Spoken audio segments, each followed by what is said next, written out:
एक छोटे से गांव के जंगल में एक शरारती लड़का रहता था जिसका नाम राजू था। वो बहुत शरारती था।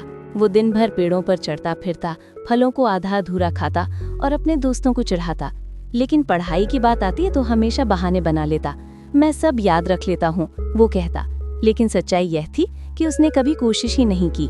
जब गांव के स्कूल के नतीजे आए तो राजू फेल हो गया। उसके सारे दोस्त हाथी, तोता, खरगोश सब पास हो गए और खुश थे। लेकिन राजू के पास सिर्फ आंसू थे। वो चुपचाप घर लौटा और अपनी रिपोर्ट कार्ड पिता को दिखाई।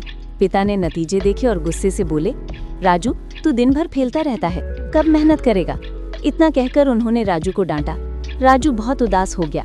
उसने सोचा, अब मैं किसी के किसी काम का नहीं, कोई मेरा साथ नहीं देता। वो एक ऊंचे पेड़ की डाल पर बैठ गया और बोला, मैं इस गांव में अब नहीं रहूंगा।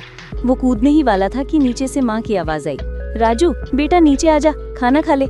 लेकिन राजू में ध्यान न दिया और रोते रोते सो गया। नींद में उसे एक सपना आया। उसमें उसने अपने पिता को दिन रात कड़ी मेहनत करते देखा, बारिश में भी लकड़ी काटते हुए, ताकि उसके स्कूल का खर्च चल सके। उसने अपनी माँ को सिर्फ 2 केले खाते और बाकी सब उसके लिए बचाते देखा। तभी एक रहस्यमय चुड़ैल प्रकट हुई, जिसकी आंखें हरी चमक रही थी। चुड़ैल ने कहा, बेटा, तेरे माता पिता ने तेरे लिए सब कुछ त्याग दिया और तू एक असफलता पर हार मान लेगा? चुड़ैल ने जादू से दर्शन दिखाए। पिता की थकान भरी रातें, माँ की चुप चुप आंसू। राजू का दिल टूट गया।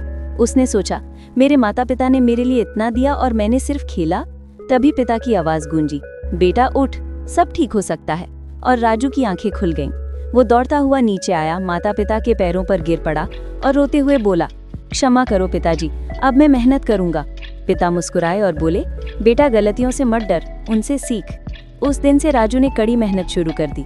अगली परीक्षा में वो प्रथम आया। पूरा गांव उसकी तारीफ करने लगा। इस कहानी से हमें सीख मिलती है कि असफलता अंत नहीं है। सच्ची जीत तब मिलती है जब हम गिरें और फिर उठ खड़े हों।